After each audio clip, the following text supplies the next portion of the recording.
My wife cheated on me with our neighbor, then secretly transferred $300, $0 of our savings to his account before claiming it was all a mistake. Now she's suing me for half of our house and I'll lose everything. Hello everyone. Dear listeners, please share your thoughts in the comments section below. And don't forget to like, share, and subscribe. Now let's begin the video. Using a throwaway for obvious reasons with certain specifics modified to preserve anonymity. I never thought I'd be the guy writing this kind of story, but here I am. My wife seemed perfect, beautiful, smart, always the life of the party. We'd been married for 8 years, and honestly, I thought we had a solid life together. We had a nice house, good jobs, a couple of vacations a year. It was the kind of stability I thought was unbreakable. But then, out of nowhere, everything started to feel wrong. Little things first, her phone ringing at odd hours, her being secretive about her texts, her brushing off my questions with a laugh or a shrug. I shrugged it off at first, telling myself I was paranoid or imagining things. But then I started noticing the changes in her behavior, the way she'd avoid eye contact, the way she'd suddenly become distant even during our intimate moments. One night I came home early from work because I wasn't feeling well. I walked into the house and found her in our bedroom, not alone. There was a man I'd never seen before, a guy from down the street, Dave, the neighbor. They were tangled up in each other on our bed, her hands all over him and the look in her eyes, pure lust. I froze at the door, just staring. I saw enough to know that she'd been lying to me for months, maybe longer. It was like my world shattered in that moment. She looked up and saw me, and her face twisted into a terrible mix of surprise and anger, like I was the one invading her privacy. But I was. I'd caught her red-handed. The shock hit me hard. I couldn't breathe, couldn't think. I wanted to scream, to yell, to do something. But I just stood there watching them. Then she scrambled to her feet and started lying right away. She told me it was a mistake, that she was drunk, that Dave was just a friend. She claimed I was overreacting, that I didn't understand her, that I was paranoid because of work stress. She kept insisting she loved me, that it was just sex, that it didn't mean anything. But I knew better. I'd seen her face, her hands, her body language. There was no way this was just some drunken mistake. It was deliberate, planned, and it had been going on for a while. But what really knocked me flat was when I looked through her phone the next day. I found texts, explicit messages, even pictures of her and Dave. And then I saw the transfer, a bank statement showing she'd moved $300, $0 from our joint account into Dave's personal account. I couldn't believe what I was seeing. That much money just vanished overnight. I felt like I'd been punched in the gut. How could she do this? How could she betray me like that, not just emotionally but financially? It was like she'd been planning this all along, and I was just some fool who didn't see it coming. I confronted her again, and this time she didn't deny it. Instead, she started spinning these wild stories about how it was all a mistake, that she had no idea how the money got transferred, that it was some kind of hacker or bank error. I didn't buy it for a second. She'd been lying to me from the start, I was sure of that. And the worst part, she was trying to turn it around on me, saying I was paranoid, that I was overreacting, that I didn't trust her. But I did trust her until I saw the proof. That's when everything changed. I realized I'd been living in a bubble, and now that it burst, I had no idea what to do next. After discovering the truth about Safair and the money she'd secretly siphoned from our joint account, my world felt like it was collapsing. I couldn't sleep, couldn't eat. I replayed everything in my head, the signs I'd ignored, the moments I'd dismissed as innocent. All along she'd been planning this, hiding her double life in plain sight. The betrayal cut so deep I wondered if I'd ever trust anyone again. I spent the first few days in a daze trying to process what I'd found. My mind kept circling back to the money, 300 grand gone without a trace. That kind of cash could buy a new house, a new life. Or at least that's what I kept telling myself. I had to do something. I couldn't let her get away with it. But what? I wasn't exactly a scammer or a hacker. I wasn't sure how to track down that kind of money or fight her in court. Still, I knew I had to act fast. The next step was confronting her again, face to face, to get some answers I desperately needed. I called her that evening, told her I wanted to talk. When she showed up, her face was a mask of defiance, but I could see the flicker of guilt behind her eyes. I didn't hold back. I told her I knew everything about Dave, about the money, about her lies. Her reaction. She started crying, but not because she was sorry. It was fake, and I knew it. She kept insisting she loved me, that she'd never cheat or steal from me intentionally. She said she'd been under pressure at work, that Dave was just a distraction, that she'd made a terrible mistake. She begged me to forgive her, to believe her. I didn't know what to say. Part of me wanted to believe her, to pretend none of this happened. But another part, the part that had been betrayed so profoundly, just wanted her gone. I looked at her and realized that her tears weren't genuine. She was a master at lying, and I'd been a fool to trust her for so long. I told her I needed some space, that I'd think about everything. I couldn't just forgive her overnight. Not after what I'd seen, not after what she'd done. That night I stayed up most of the time, staring at the ceiling, feeling a mix of anger, sadness, and a strange numbness. I couldn't believe she betrayed me so thoroughly.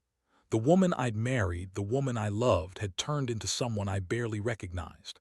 I kept asking myself, how did I miss all the signs? How did I let her get away with this for so long? I kept going over the events in my head, trying to find some kind of explanation that made sense. But there was none, only pain. And now I was faced with the reality that my marriage might be over, that I might lose everything, my house, my savings, even my sense of stability. I started digging into the bank statements more, trying to figure out where that money went. I contacted the bank, but they told me the transfer was legitimate, a wire transfer authorized by. I demanded copies of all transactions, receipts, anything that could help me understand what she'd done. I also started thinking about lawyers, about how to protect what was mine and how to hold her accountable. I knew she'd try to spin this as a mistake, but I wasn't buying it anymore. I was furious, betrayed, and hurt beyond words. All I knew was that I had to be prepared for whatever came next. This wasn't just about money anymore. It was about my life, my trust, my future. The next few days were a blur of planning and trying to keep my head straight. I couldn't believe how quickly everything had spiraled out of control. Was still acting like everything was fine, like she hadn't just destroyed our marriage and drained our savings. She kept calling me, trying to convince me that it was all some horrible mistake, that I just didn't understand her. But I knew better now. She was a liar, a manipulator, and she'd been hiding her true self for years. I decided I needed to get some concrete proof, something I could show a lawyer or use to confront her more forcefully. So I started digging into her phone, her emails, and her bank accounts. I found more texts with Dave, more messages about their secret meetings, and even some explicit pictures she'd sent him. It was clear she'd been planning this for a while. The money transfer, it was just the tip of the iceberg. I also found messages where she tried to cover her tracks, delete evidence, and make it seem like she was innocent. But I wasn't stupid. I had everything saved, everything screenshot, everything documented. Meanwhile, she kept up the act of being the victim. She told me she was being unfairly accused, that I was paranoid and controlling. She claimed she was the one who'd been betrayed, not me. She insisted she loved me but needed space to figure things out.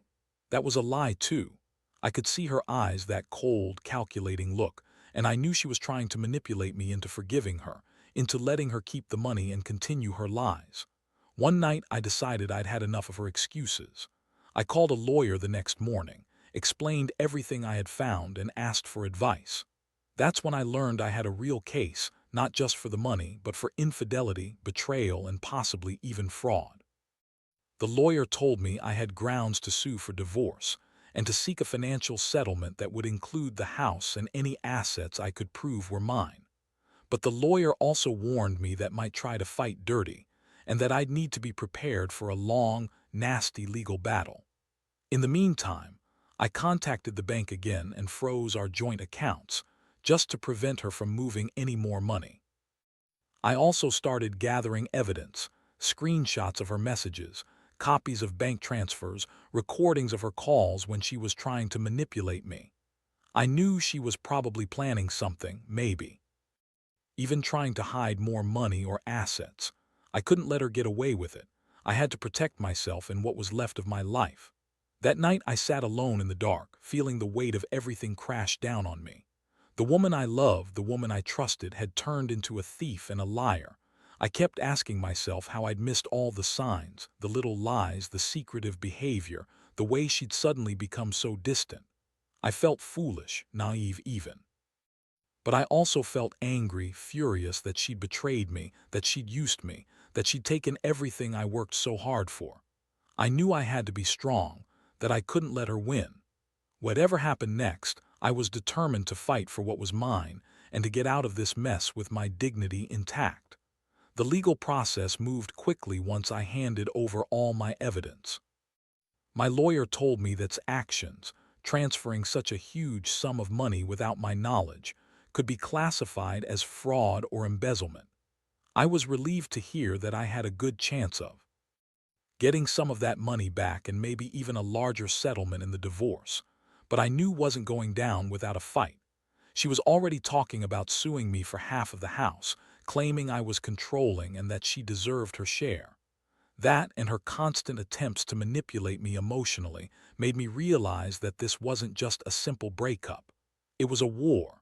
Meanwhile, behavior grew more erratic. She started accusing me of spying on her, of stalking her, even of trying to sabotage her. She claimed I was trying to ruin her reputation and that I was overreacting. But I had the evidence and I knew I wasn't the one in the wrong. Every day I felt a mix of rage and despair. How had I been so blind? How had I trusted her for so long? She'd lied to my face, played the victim, and now she was trying to turn the tables on me. I was furious, but I also knew I had to stay calm to keep my head clear. One day she showed up unexpectedly at my office, crying and pleading. She begged me to drop the lawsuit, to work things out, to give her another chance. She said she was sorry, that she loved me, that she'd do anything to make it right. I looked at her and saw right through her tears. It was just another manipulation. I told her I'd heard enough, that I was done trusting her, and that I wasn't going to be played anymore. I told her she could take her lies and her money, but I was done being her fool. That was the moment I realized I had to be prepared for everything, for her to fight dirty, for her to try to ruin me, for her to lie her way out of everything. The court dates started coming up. I had to prepare myself emotionally for a long battle. I knew she'd do everything to keep the house and the money, even if it meant lying, cheating, or twisting the truth. I also started thinking about my future. I knew I'd have to rebuild from this, that trust was broken and I might never get it back. But I still believed I deserved better than this betrayal. I decided to focus on protecting what I could, to fight for my rights and to get justice. I wasn't going to let her walk away with everything, not after what she'd done. The hardest part was realizing I might lose her, not just the marriage, but the woman I once loved. It hurt more than I can put into words. I kept asking myself how I could have missed it, how I'd been so blind to her lies. But I also knew I had to accept that some betrayals run too deep. I was angry, heartbroken, and exhausted, but I also felt a strange sense of clarity. I realized I couldn't keep living in the past, that I had to focus on moving forward, no matter how painful that was. I spent nights lying awake, thinking about everything I'd lost and everything I still had to fight for. It was a brutal wake-up call, but deep down, I knew I'd come out of this stronger, one way or another. The court hearings were brutal. Showed up dressed to impress, acting like the innocent victim, crying fake tears, and insisting she was the one who'd been wronged. She brought her own lawyer who tried to spin her story, claiming she was just a confused woman under pressure, that the money transfer was a mistake, and that I was trying to ruin her. But I had all the evidence, the texts, the bank statements, the photos. My lawyer hammered her with every lie she told, and I could see her faltering under the weight of it all. The judge listened carefully to both sides, tried to argue that I was controlling, that I didn't trust her, that I was trying to take everything she deserved. She claimed the money transfer was an accident, that she had no idea how it happened, and that I was just trying to ruin her reputation. But I knew better. I presented all my evidence, and I saw the judge's expression change when I laid out the facts. Her affair, the money she stole, her lies. It was clear who was telling the truth. In the end, the judge ordered to return the stolen $300, $0, and awarded me sole ownership of the house. She was furious, screaming and crying, but she couldn't deny the facts. She had no real defense, just more lies and manipulations. I felt a strange mix of relief and emptiness. I had fought hard, and I'd won some measure of justice, but I knew this wasn't the end. Anger was boiling over, and I could see her planning her next move. She threatened to sue me for half the house, claiming I was trying to cheat her out of her rights. But the judge dismissed that claim, ruling that she'd betrayed the marriage and stolen from us. Despite the victory, I was left with a sinking feeling.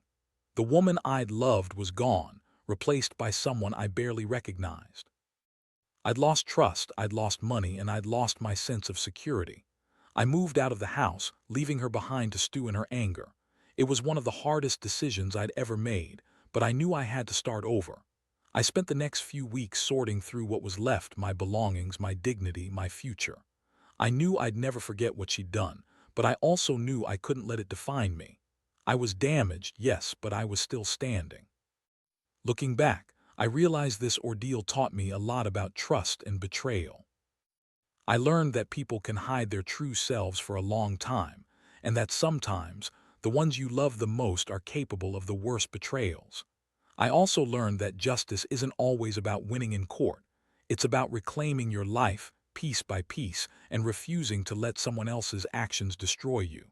I'm still healing, still rebuilding, but I know I won't let this break me. I'll come out stronger, even if it's just one step at a time. Now, sitting here reflecting on everything that's happened, I realize how much this whole ordeal has changed me. I used to think I knew what trust and loyalty meant, but now I see how fragile those things are. Betrayal cut so deep, it felt like I was losing part of myself. The part that believed in love, in honesty, in the idea that marriage was forever. But what's strange is that, despite all the pain, I've also found a strange sense of clarity. This nightmare forced me to confront my limits, to see who I really am when everything falls apart. I won't lie, I still have moments where I wake up angry or numb, where I question everything. But I also know I can't live in that darkness forever. I've started rebuilding my life from scratch. I've moved out, cut all ties, and focused on my own healing. I've learned to trust my instincts again, to recognize red flags early, and most importantly, to value myself more than I ever did before. Because if there's one thing this mess has taught me, it's that I deserve honesty, respect, and loyalty from anyone, especially from myself. Looking ahead, I know I'll never forget what did, but I refuse to let her betrayal define my future. I've come to understand that some people aren't worth the pain they cause, and that sometimes you have to walk away to save yourself. I've also realized how important it is to protect your assets, your dignity, and your peace of mind. Trust is a fragile thing, and once broken, it's nearly impossible to repair. But I also believe that life goes on. You can rebuild, even after the worst betrayals. So here's what I want to say to anyone reading this who might be going through something similar. Trust your gut. Don't ignore the signs, no matter how much you love someone. When something doesn't feel right, dig deeper, ask questions, and protect yourself. Because betrayal isn't just about infidelity or stealing money, it's about losing faith in the person you once believed in. And once that faith is shattered, it's a long road to healing. But I promise it's possible. You can come out the other side stronger, more aware, and ready to start over. I've learned that revenge isn't always about getting even. Sometimes it's about reclaiming your life, your dignity, and your future. I've fought hard for what's mine, and I've won some battles. But the biggest victory is realizing I don't need her to be whole. I'm enough on my own. And someday I'll find someone who truly deserves my trust, someone who won't betray me or lie to my face. Until then, I'll keep moving forward, one step at a time, knowing that I survived the worst and came out stronger.